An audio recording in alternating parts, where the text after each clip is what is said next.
Hi, welcome to the Aftermath Tales. Ready for a new story? Very well, let's begin. The smell of coffee and cheap air freshener filled our kitchen as I stood barefoot on the cold tile floor.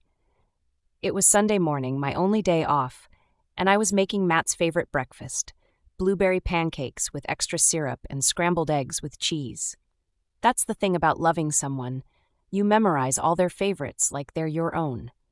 The way Matt likes his coffee, black with 2 sugars. The way he prefers his toast barely golden.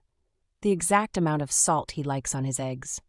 That's what love is, I think. At least that's what my dad taught me through the way he loved my mom, even when she was gone.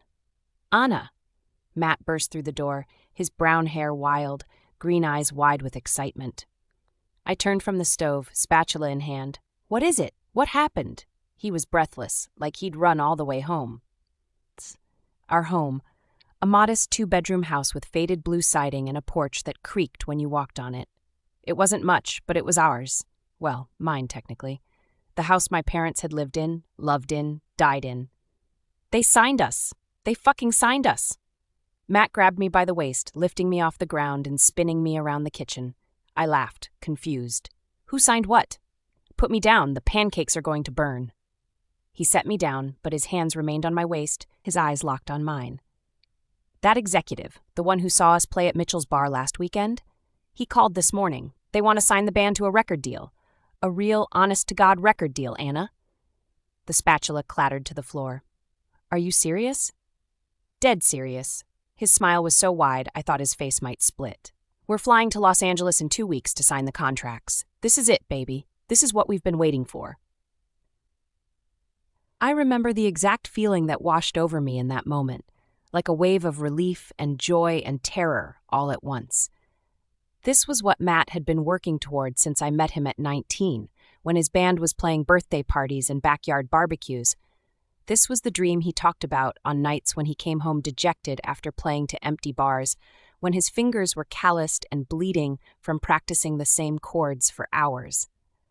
"I'm so proud of you," I whispered, tears filling my eyes. And I was. More than proud, I was vindicated.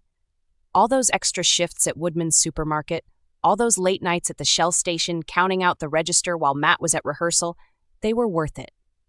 Every skeptical look from my friends when I told them I was supporting my husband's music career, worth it. That night, after we'd called everyone we knew and celebrated with cheap champagne, we lay in bed, our limbs tangled together. "I couldn't have done this without you," Matt murmured into my hair. "Yes, you could have," I told him.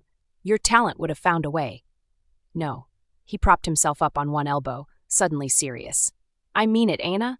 All those times I wanted to quit, when I thought I was fooling myself. You never doubted me, not once."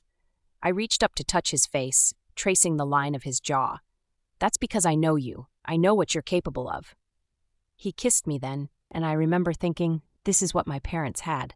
This is that kind of love, the forever kind, the kind that doesn't break. I was 26 years old and so naive. The bank manager looked at me over his glasses, his expression unreadable. $10,000 is a substantial loan, Mrs. Reynolds, especially given your current employment situation. I sat up straighter in the uncomfortable chair across from his desk. I have 2 steady jobs, Mr. Harmon. I've never missed a payment on anything in my life. Yes, but... He glanced down at the paperwork. 2 part-time retail positions doesn't exactly scream financial stability.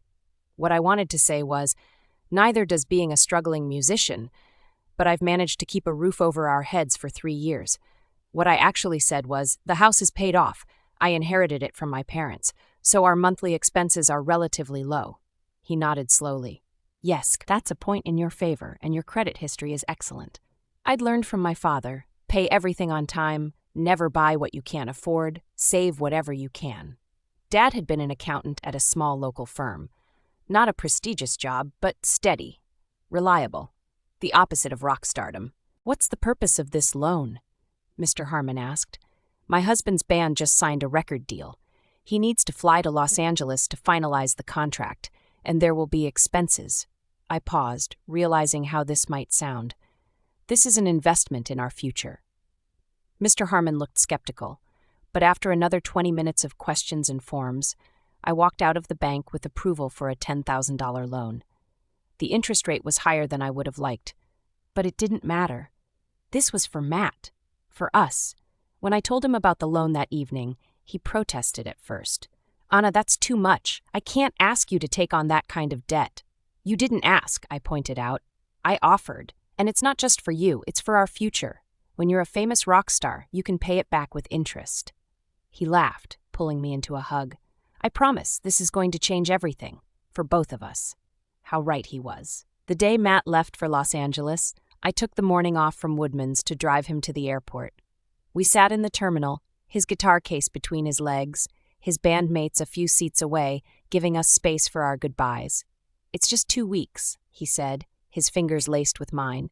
"I'll call you every morning and every night." "You better," I teased, but my stomach was in knots.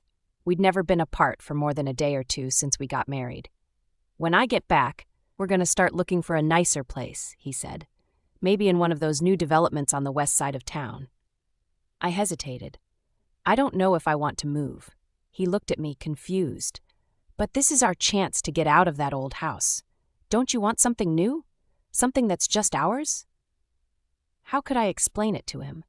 That house wasn't just walls and a roof to me. It was Sunday mornings with my dad making French toast. It was my mom planting tulips in the front yard every spring.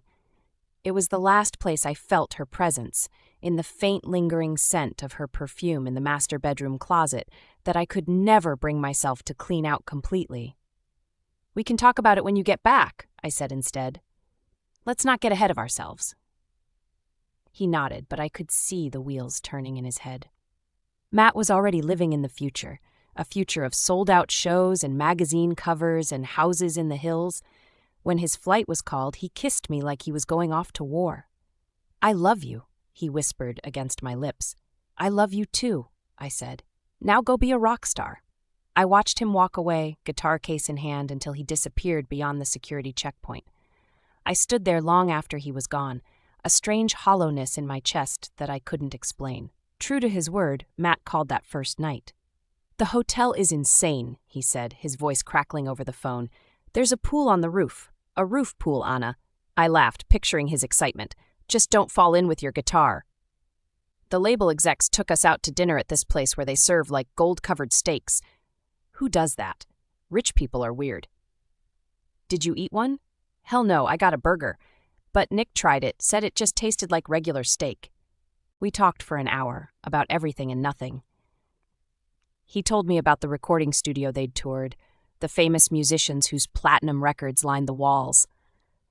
I told him about Mrs. Peterson complaining about the price of bread at Woodman's, the routine small-town dramas that suddenly seemed so insignificant.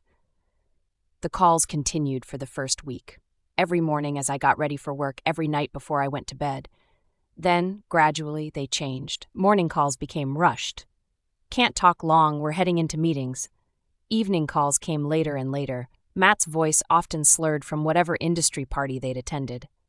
"You should see these parties, Anna," he'd say. "There are actual celebrities here, like people I've seen in movies." "That's amazing," I'd reply, staring at the ceiling of our bedroom, alone. By the second week, the morning calls stopped entirely. The evening calls became every other day, then every third day. I told myself it was normal. He was busy. This was his big break. I shouldn't be so needy. When 2 weeks stretched into 3, then 4, I started leaving messages that went unreturned. The rare times we did connect, our conversations had changed. Matt talked about people I didn't know, parties I couldn't imagine, a world that existed in a different universe from my double shifts and empty bed.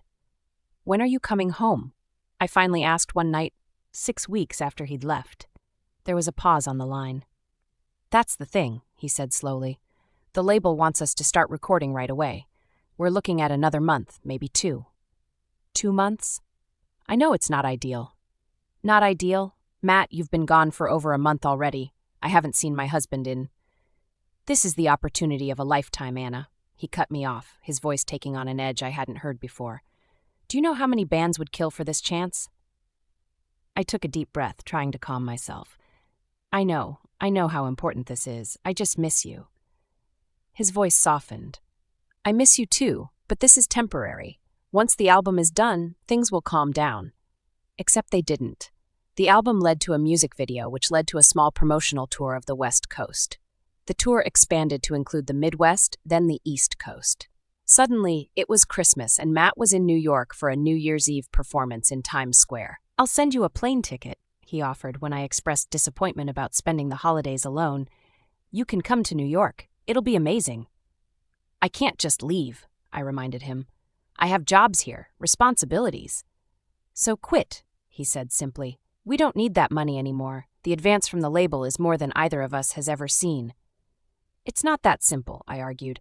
"You can't just—" But maybe it was that simple for him. Maybe it had always been that simple. The day I saw the photo was an ordinary Tuesday. I was on my lunch break at Woodman's, scrolling through my phone as I ate a sandwich in the break room. One of my coworkers, Jessie, was chatting about some celebrity gossip when she suddenly stopped mid-sentence. "Oh shit," she muttered. "Anna, don't look at Facebook right now." Which of course guaranteed that I immediately opened Facebook. It didn't take long to find what she was talking about. One of our mutual friends had shared an article. Rising rock star Matt Reynolds spotted with actress Jenna Craig. There was a photo, Matt, my Matt, sitting at a restaurant with a beautiful blonde woman, his hand covering hers on the table, both of them laughing like they were sharing the world's best secret. I stared at the picture so long that my vision blurred. I recognized the shirt he was wearing. I'd bought it for his last birthday. The watch on his wrist was one I'd saved for months to afford, back when we were first dating. "It might not be what it looks like," Jessie offered weakly, but it was exactly what it looked like. And deep down, I think I'd known for weeks, maybe months. The increasingly rare phone calls, the vague answers about when he'd be home, the way he'd stopped saying "I love you" at the end of our conversations. I called him that night, standing in our kitchen, the same spot where he'd spun me around with news of the record deal less than a year earlier. He answered on the fourth ring. "Hey. Just hey. Not hey baby, or hey beautiful, or any of the dozen terms of endearment he used to greet me with. "I saw the pictures," I said, surprising myself with how steady my voice was. "You and Jenna Craig." A long pause. "Anna, just tell me the truth. After everything, you at least owe me that." Another pause, longer this time. I could hear noise in the background, music, voices. He was at another party. "It's complicated," he finally said. I laughed, a harsh sound that didn't belong to me. "No, it's really not. Are you sleeping with her?" "Anna, you don't understand what it's like out here. This world, it's different. Everything moves so fast." "Answer the question, Matt," he sighed. "Yes." One word. 3 letters. The end of everything. "How long? Does it matter?" "It matters to me." He was quiet for a moment. 2 months. 2 months. While I was working double shifts, coming home to an empty house, defending him to friends who said he'd changed, he'd been with her for 2 months. "Anna, listen," he continued when I didn't speak. "You and me, we come from different worlds now. You're still in that small town, in that old house, living the same life. I'm somewhere else now." "You mean someone else now?" I corrected, my voice finally breaking. "You're someone else now." "Maybe I am." His voice hardened. "Maybe this is who I was always meant to be, and that life with you was just temporary." Each word was a knife, precise and cruel. This wasn't the Matt who'd held me when I cried on the anniversary of my mother's death, who'd made me laugh when I thought I'd never smile again after my father passed. This was a stranger wearing my husband's voice. "So that's it?" I whispered. 3 years of marriage, just over?" "We can handle the divorce quietly," he said, as if he was discussing a business transaction. "I'll make sure you're taken care of financially. I know about the loan. I'll pay it back with interest." "I don't want your money." I was screaming now, tears streaming down my face. "I wanted you. I believed in you when nobody else did." "And I'm grateful for that," he said, with such practiced sincerity that I knew he'd rehearsed this conversation. "But people grow apart. They change. We want different things now." "No, you want different things. I still want exactly what I always wanted. You, us, a life together." He sighed again, the sound of someone dealing with an unreasonable child. "I have to go. We can talk about the details later." The line went dead before I could respond. I stood in our kitchen, my kitchen now, phone clutched in my hand, staring at the wall where we'd once pinned up a calendar to track Matt's local gigs. The clock ticked loudly in the silence.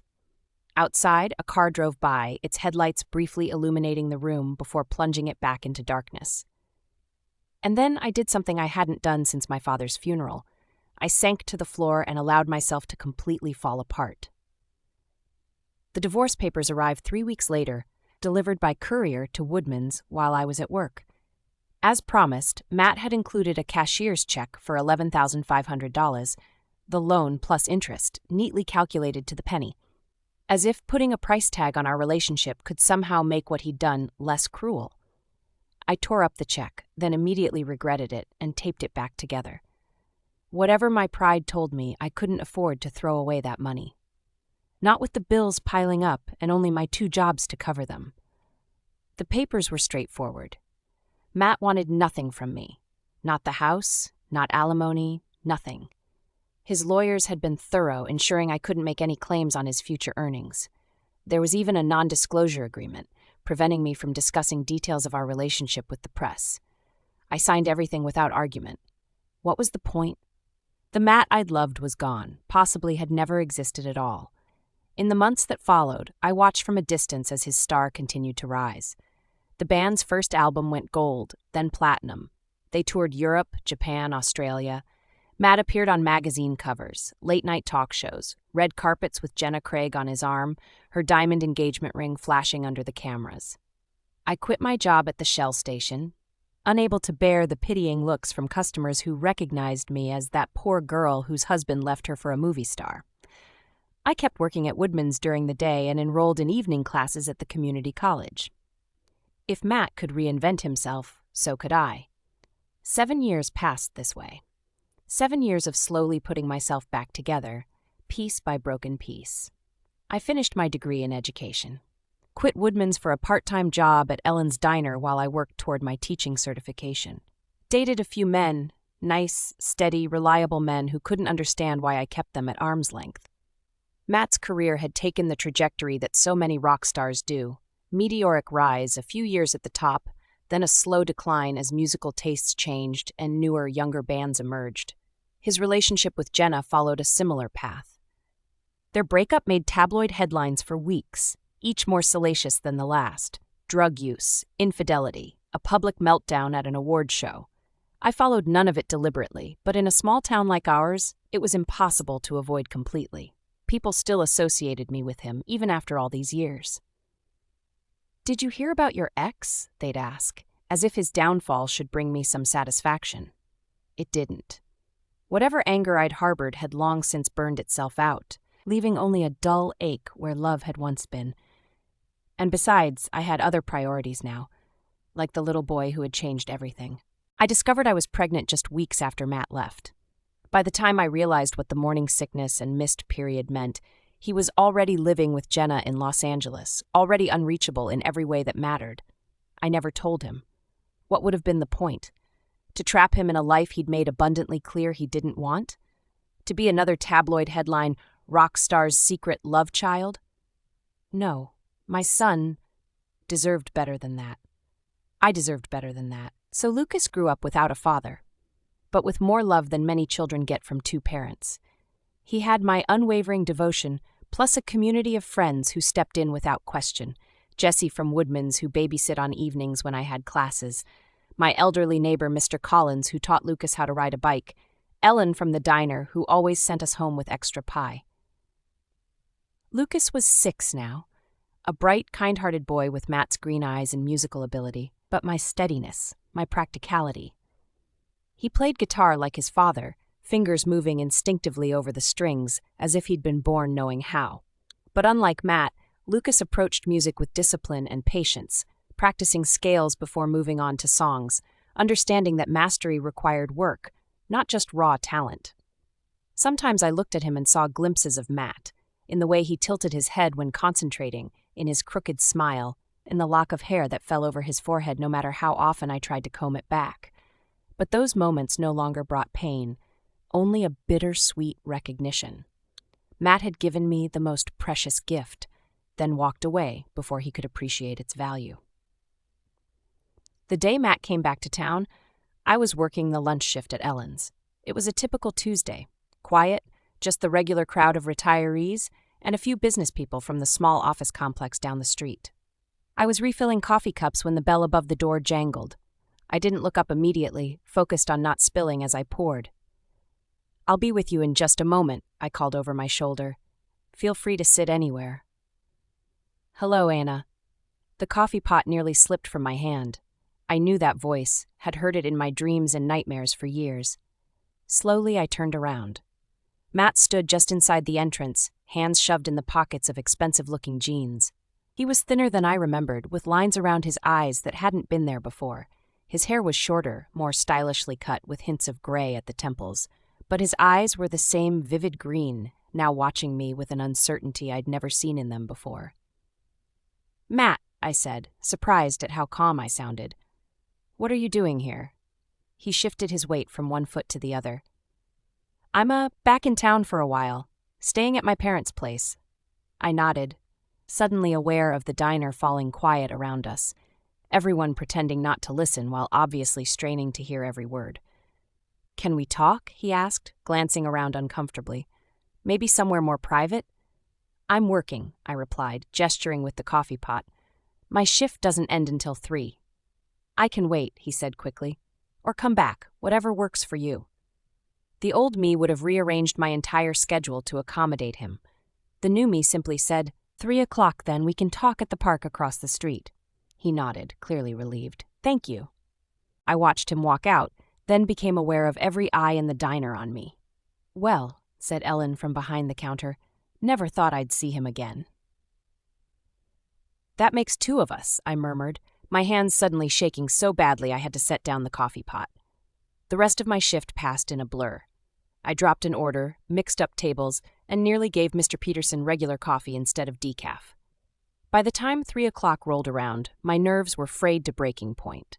Matt was already waiting on a bench when I crossed to the park, still in his expensive jeans and a simple gray t-shirt that probably cost more than I made in a day. He stood as I approached. "Thanks for meeting me." I sat on the opposite end of the bench, leaving plenty of space between us. "What do you want, Matt?" He seemed taken aback by my directness. The old Anna would have made small talk, asked about his life, his music, anything to avoid confrontation. "I wanted to see you," he said, as if it were the most natural thing in the world. "I've been thinking about you a lot lately." "Really? Because it's been 7 years without so much as a Christmas card." He winced. "I deserved that."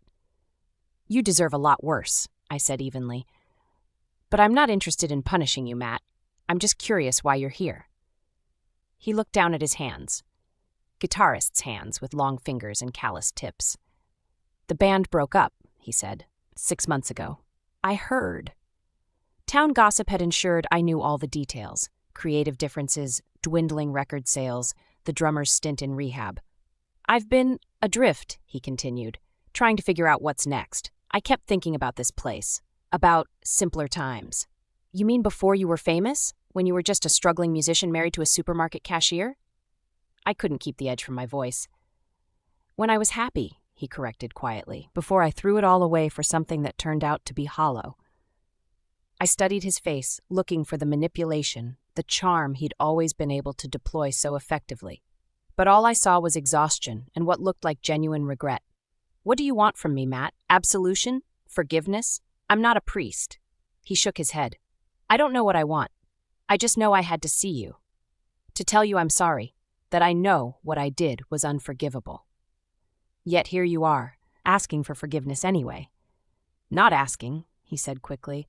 "I don't expect anything from you, Anna. I just needed you to know that I understand now what I lost, what I threw away." A bitter laugh escaped me. "It only took 7 years, fame, fortune, and failure for you to figure that out? Congratulations on your personal growth." He flinched but didn't argue. "I deserved that too." We sat in silence for a moment, the sounds of the small park, children playing, birds singing, a distant lawnmower filling the space between us. "Are you happy, Anna?" he finally asked. "That's all I really want to know." Before I could answer, a voice called from across the park. "Mom, Mom!" I turned to see Lucas running toward us, backpack bouncing against his back, sandy brown hair, so like Matt's, flopping with each step. "My son," I said quietly, watching Matt's face as Lucas approached. "He's almost 7. Matt's eyes widened, his gaze fixed on Lucas as if he were seeing a ghost. I knew what he was seeing, the unmistakable resemblance, the mathematical calculation happening behind those green eyes that matched our son's exactly. He saw himself in Lucas. "Mom, Mrs. Wilson let us out early because Tommy was sick all over the reading corner and it was gross," Lucas announced, skidding to a stop in front of us. Only then did he notice Matt. "Oh, hi." Matt seemed frozen, unable to speak or move. I stepped into the breach. "Lucas, this is an old friend of mine. Matt, this is my son, Lucas." "Nice to meet you," Lucas said politely, extending his hand the way I'd taught him. Matt shook it automatically, his eyes never leaving Lucas's face. "Nice to meet you too," he managed, his voice barely above a whisper. "Mom, can we stop for ice cream on the way home since we're out early?" I smiled, glancing between my son and his father, who was a stranger to him. In that moment, I made a decision that surprised even me. "Sure," I said, then took a deep breath. "Actually, would it be okay if Matt joined us?" Lucas shrugged, the easy acceptance of childhood. "Sure. Do you like ice cream, Mr. Reynolds?" Matt looked at me, stunned by the invitation. Yes, I do." "What's your favorite flavor?" Lucas asked, already walking toward Sammy's ice cream parlor on the corner. Mint chocolate chip," Matt replied, falling into step beside him but keeping a respectful distance. "That's weird," Lucas declared. "Mom likes that too." Matt's eyes met mine over Lucas's head. "I remember," he said softly. As Lucas skipped ahead, Matt whispered, "Anna, thank you. I don't deserve this." "No, you don't," I agreed. "But he deserves to know who you are, on his terms, not ours. Just promise me one thing. Anything. Don't force it. Don't push. If he wants to know you, it needs to be his choice. And if you're going to be in his life, you need to be consistent. No disappearing acts." Matt nodded solemnly. "I promise, I won't hurt him like I hurt you." "You'll have to earn my trust back," I said, "and that won't happen overnight." We watched him dash ahead toward the ice cream parlor on the corner. "He's mine," Matt said, not a question but a statement filled with wonder and horror and a dozen other emotions. "Biologically, yes," I acknowledged. "In every other way that matters, we'll see." "Why didn't you tell me?" His voice cracked. 7 years, Aina. 7 years I didn't know I had a son." Anger flared, hot and sudden. Tell you? Tell you? When exactly should I have done that, Matt? When you were calling me from hotel rooms too drunk to form complete sentences? When you were telling me I wasn't good enough for your new life? When you were sending divorce papers with a non-disclosure agreement? Or maybe during one of the exactly 0 times you've contacted me in the past 7 years? He had no response to that. "You made your choice," I continued, my voice low and fierce. "You chose fame and fortune and Jenna Craig. You chose a world where there was no place for me, and by extension, no place for him." "I had a right to know," he insisted, but the fight was already draining from his voice. "Maybe," I conceded, "but Lucas had a right to a father who wanted him, who put him first. Could you have been that person 7 years ago?" Matt looked away, unable to meet my eyes. His silence was answer enough. "Matt," I said, softening slightly, "I'm giving you a chance here. Don't waste it. And don't make me regret it." He nodded, his eyes suspiciously bright. "I won't. I swear." We walked in silence towards Sammy's, where Lucas had already claimed a booth by the window and was studying the menu intently. "I couldn't decide between chocolate chip cookie dough and Rocky Road," he announced as we slid into the booth, me beside Lucas, Matt across from us. "So I thought maybe we could get both and share?" "That sounds perfect," I said, watching Matt's face as he took in every detail of his son. Matt cleared his throat. "When I was your age, I always got a scoop of each. Best of both worlds." Lucas's eyes lit up. "Really? Mom usually says I have to pick just one. Special occasion," I said with a small smile. "Today we can splurge." As Lucas cheerfully debated the merits of adding hot fudge versus caramel, I watched Matt watching him, saw the undeniable love blooming on his face. It wasn't the calculated interest of a man trying to make amends. It was pure, instant connection. The kind that catches you off guard and knocks the wind from your lungs. I recognized that look. It was how my father had looked at me, how I looked at Lucas. It was love at first sight, but deeper. The recognition of your own soul in another person. The ice cream outing turned into dinner at a local pizza place when Lucas mentioned he was hungry, which turned into Matt walking us home in the golden light of early evening. Lucas skipped ahead, occasionally stopping to examine interesting rocks or chase after a particularly impressive leaf spiraling down from the trees. "He's amazing, Aina," Matt said quietly as we walked. "He's so you, the way he thinks things through, the way he looks at the world." "He's got plenty of you in him, too," I admitted. "The music, obviously, but also the charm. He could talk his way out of trouble with a brick wall." Matt laughed, then grew serious. "I've missed so much." "Yes," I agreed, not cushioning the blow. "You have.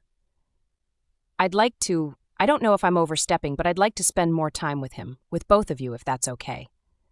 I glanced at him sideways.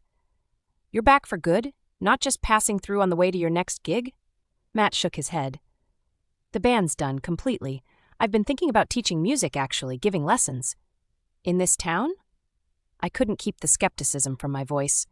The Matt Reynolds I knew couldn't wait to escape this backwater. "I was an idiot," he said simply, "about a lot of things." When we reached the old blue house, my house, our house once, Lucas turned to Matt with that open, unguarded expression that only children can manage. "Do you want to come inside? I could show you my guitar. It's not as cool as a rock star guitar, probably, but Mom got me one that's just my size." Matt looked to me for permission. I hesitated, then nodded. "For a little while. It's a school night." The house was different than Matt remembered, I could tell. I'd painted the living room a warm yellow instead of the beige it had been for decades. New furniture, new curtains, framed photos of Lucas at various ages covering the walls where Matt's band posters had once hung. Lucas disappeared into his room and returned with his child-sized guitar, proudly displaying it like a trophy. "Mom got it for my birthday last year," he explained. "My teacher says I'm really good for my age." "I bet you are," Matt said, his voice rough with emotion. "Would you play something for me?" Lucas settled cross-legged on the floor, positioning the guitar with such familiar movements that I saw Matt's breath catch. My son, our son, began to play a simple melody, his small fingers finding the chords with remarkable precision for a 6-year-old. I watched Matt as he watched Lucas, saw the exact moment when the reality of what he'd missed hit him full force. His eyes filled, one tear escaping to track down his cheek before he hastily wiped it away. That was beautiful, buddy," he managed when Lucas finished and looked up expectantly. "I'm learning Freebird next," Lucas announced, completely oblivious to the emotional undercurrent in the room. "Freebird?" Matt choked out a laugh. "That's pretty advanced." "Mom says I can do anything if I practice enough." Matt's eyes met mine across the room. "Your mom is very smart?" "Can you play something?" Lucas asked, holding out his guitar to Matt. "Mom says you used to be in a real band, like on TV and everything." "I was," Matt confirmed, accepting the small guitar that looked comically tiny in his hands. "But this is way cooler than any of that." He adjusted his position, fingers finding their way on the smaller fretboard, and began to play a gentle melody I recognized immediately, the first song he'd ever written for me, back when we were dating. He'd played it for me on this very couch, on a rainy Sunday afternoon when we'd had nothing to do but dream about the future. Lucas watched, transfixed, as Matt's fingers danced over the strings, producing a sound much fuller than Lucas had managed. When he finished, Lucas applauded enthusiastically. "That was awesome! Can you teach me that?" "If it's okay with your mom," Matt said, looking at me with a question in his eyes. Before I could answer, Lucas's stomach growled loudly and he giggled. "I'm still hungry, Mom." "Pizza wasn't enough," I laughed. "Growing boys, I swear, your appetite is worse than Matt's used to be, and that's saying something." I stood up. "How about I make some mac and cheese?" "With the crunchy bits on top?" Lucas asked hopefully. "Is there any other way to make it?" Matt followed me into the kitchen while Lucas stayed in the living room practicing the few chords Matt had shown him. "Can I help?" he asked, hovering uncertainly in the doorway that had once been as familiar to him as his own reflection. "You can grate the cheese," I said, handing him a block of cheddar and the grater. Some things never change. Matt had always been in charge of cheese grating duty in our marriage, claiming his musician's hands gave him special skills. We worked in surprisingly comfortable silence, moving around the kitchen with the muscle memory of people who had done this dance 1,000 times before. I boiled the pasta while Matt prepared the cheese sauce, occasionally stealing glances at each other when we thought the other wasn't looking. "Breadcrumbs still in the same cabinet?" he asked at one point. "You remember that?" He shrugged, a small smile playing at his lips. "I remember everything about this kitchen. About you." I felt heat rise to my cheeks and turned back to the stove, stirring the pasta with more vigor than necessary. When the mac and cheese was ready, bubbling and golden brown on top, we called Lucas to the table. He dug in immediately, making appreciative noises that made both Matt and me laugh. "This is so much better than the hotel room service mac and cheese," Matt said after his first bite. "I forgot what real food tastes like." "Mom makes the best food ever," Lucas declared with the absolute conviction only children possess. "Even Mr. Collins next door says so, and he's super old, so he knows about everything." "Is that right?" Matt raised an eyebrow at me. "You've become a gourmet chef in my absence?" "Hardly," I scoffed. "But when you're not surviving on coffee and vending machine snacks between shifts, you'd be amazed what you can accomplish." Matt took another bite, closing his eyes as if savoring a fine wine instead of homemade mac and cheese. When he opened them, they were shining with unshed tears. "This tastes like home," he said quietly. I didn't know how to respond to that. This was his home once, but he had walked away from it, from us, without a backward glance. Could it be his home again? Did I even want it to be? After dinner, Lucas reluctantly agreed it was bedtime, but only after extracting a promise from Matt that he would visit again soon. "Tomorrow?" Lucas asked hopefully. "You could come for dinner again. Mom's making meatloaf." Matt looked at me, eyebrows raised in question. I hesitated, then nodded. "If Matt's not busy, he's welcome to join us." "I'm not busy," Matt said quickly. "I'd love to come." After Lucas was tucked in and read to, a ritual that Matt watched from the doorway with undisguised longing, we stood awkwardly in the living room, neither quite sure how to end the evening. "Thank you," Matt finally said. "For today, for letting me meet him." "He's a special kid," I said. "He deserves to know his father." "I meant what I said, Aina. I'd like to be in his life, in both your lives if you'll let me." I sighed, running a hand through my hair.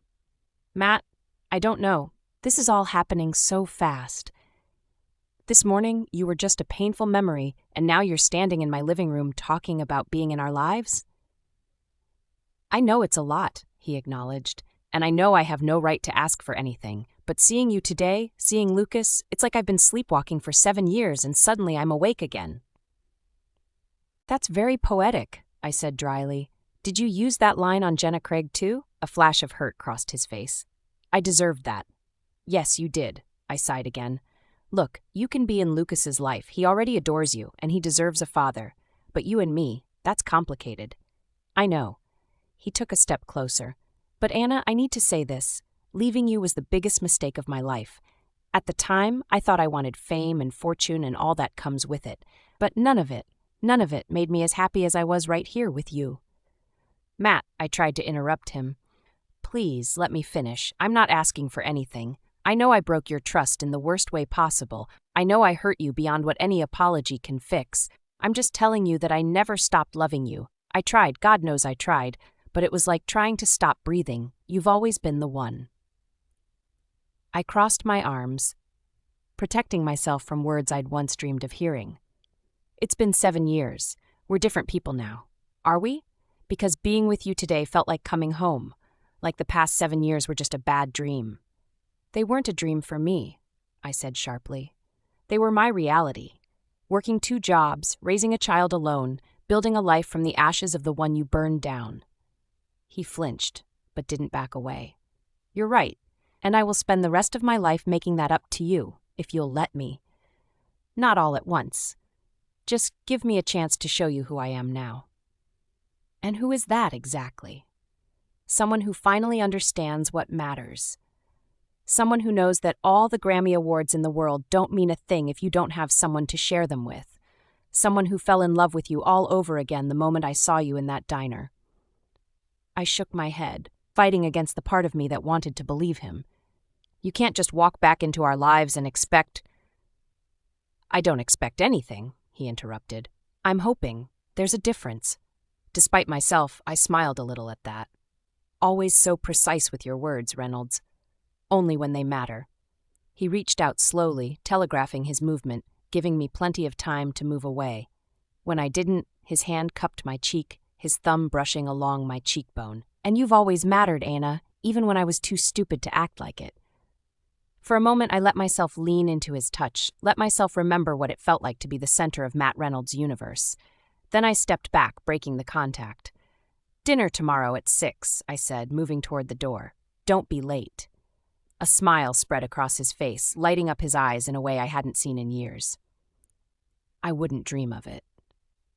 As I closed the door behind him, I leaned against it, my heart pounding in a rhythm I thought I'd forgotten. I wasn't naive enough to think this would be easy, or that the past could be undone with heartfelt words and longing looks. But for the first time in 7 years, I allowed myself to imagine a future that included Matt, not as the rock star who'd left us behind, but as the man who'd found his way back home. True to his word, Matt showed up the next evening at 5:45, a bouquet of daisies, my favorite, in one hand and a small guitar-shaped case in the other. "You're early," I said, accepting the flowers with a reluctant smile. "I've been sitting in my car for 20 minutes, he admitted. Didn't want to seem too eager, but also didn't want to risk being late. I laughed despite myself. "Well, at least you're honest. Trying to be in all things." He held up the guitar case. "This is for Lucas. It's a learning tool. Shows finger positions for different chords with lights. I had one when I was starting out." "That's really thoughtful, Matt," he shrugged, looking almost shy. "It's not trying to buy his affection or anything, just something I thought might help him." I know. And I did know. Whatever his flaws, Matt's love of music had always been pure, and his desire to share it genuine. Lucas, upon discovering Matt's arrival, came barreling down the hallway with the energy only a 6-year-old can muster. "Mr. Reynolds, you came back!" "I promised I would, didn't I?" Matt knelt down to Lucas's level. "And I brought you something." Lucas's eyes widened as Matt presented the guitar case. "Is it a guitar?" "A special one," Matt explained, helping him open it. "It helps you learn chords."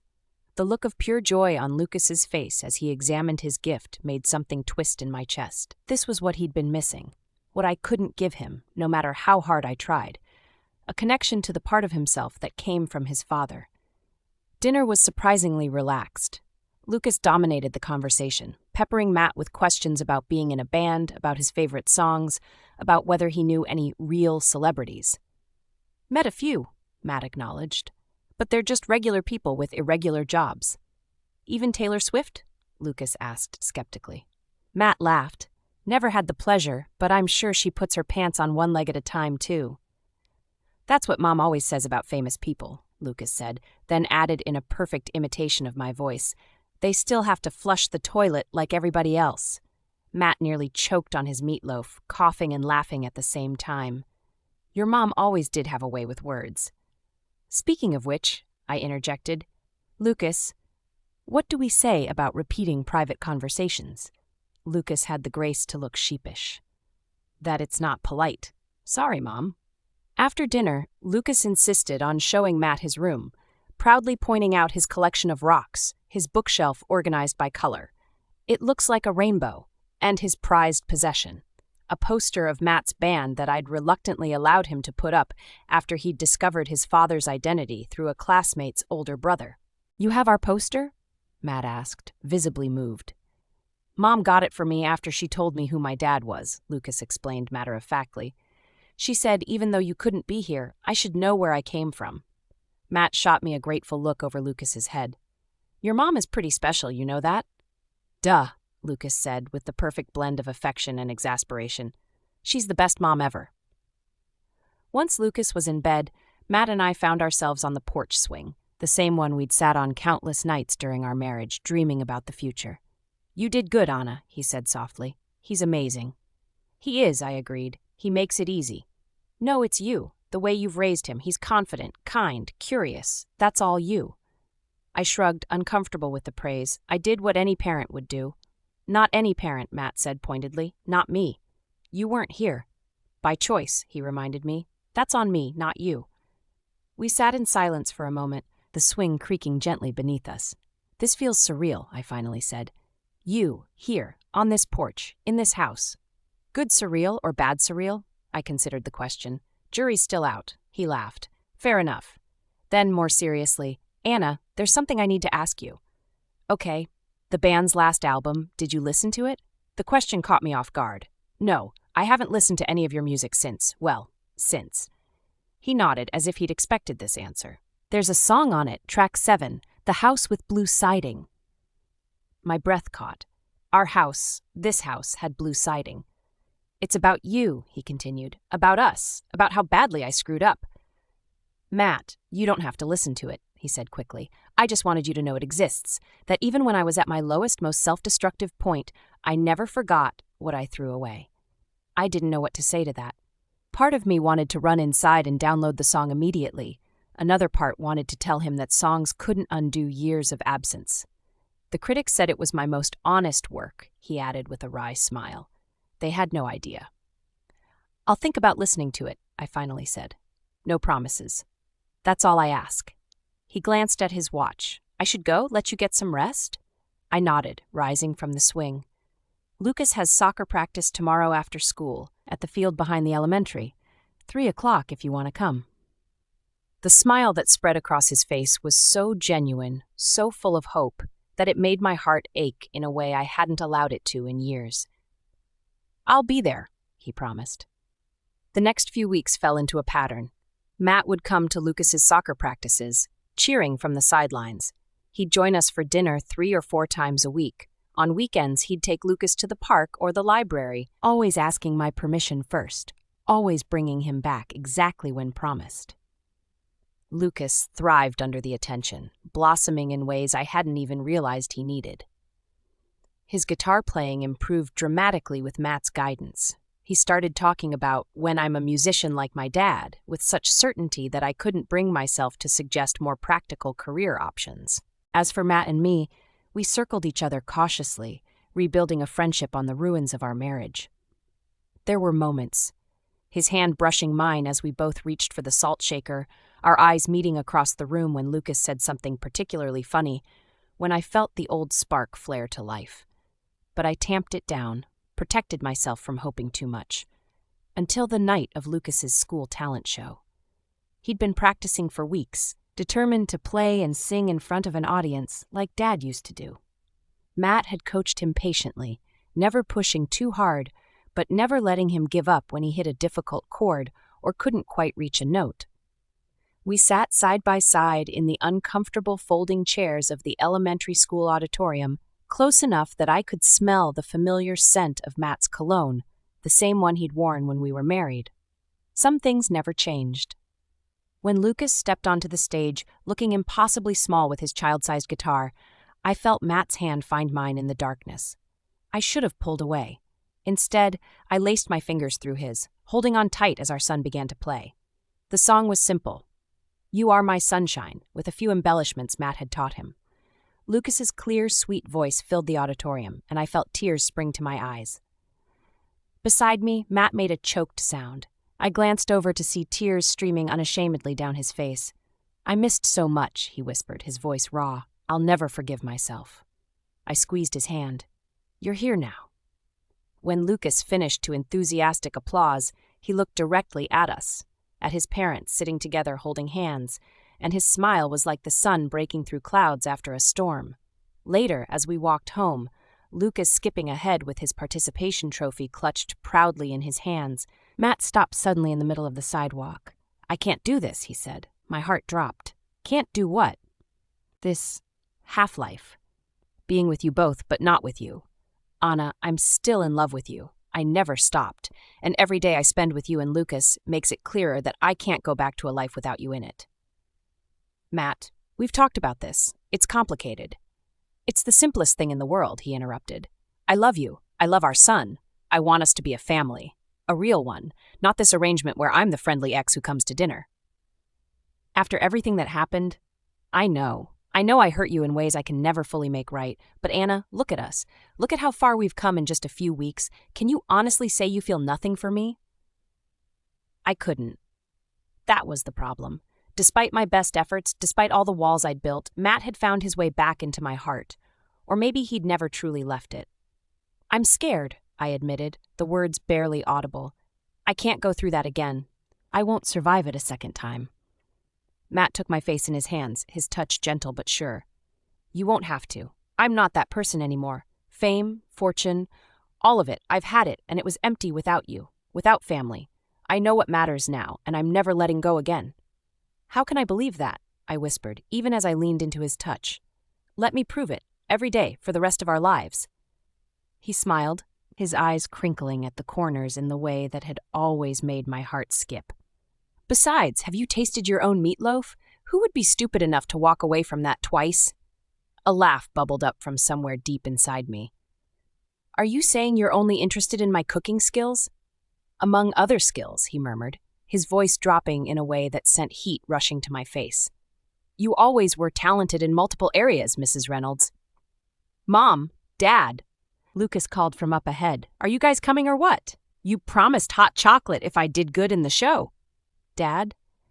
The word hung in the air between us. Lucas had never called Matt that before. We'll be right there, buddy. Matt called back, his voice thick with emotion. Then, to me, Anna, please, give us a chance. I looked at the man before me, not the rock star who'd broken my heart, but the father who cried at our son's first performance, who showed up early to soccer practice, who remembered how I liked my coffee and which side of the bed I preferred. One step at a time, I finally said. I'm not making any promises. The smile that spread across his face was worth every moment of uncertainty. One step is all I'm asking for. I'll earn the rest. As we walked toward Lucas, Matt's hand found mine again, and this time I didn't pull away. I didn't know what the future held for us, whether we could truly rebuild what had been broken or if we'd create something new entirely. But for the first time in 7 years, I allowed myself to hope, because sometimes life gives you second chances you never asked for. And sometimes, if you're brave enough to take them, they turn out to be exactly what you needed all along. If you enjoyed this video, hit that like button and drop a comment below. Don't forget to follow for more content just like this. Thanks for watching. Catch you next time.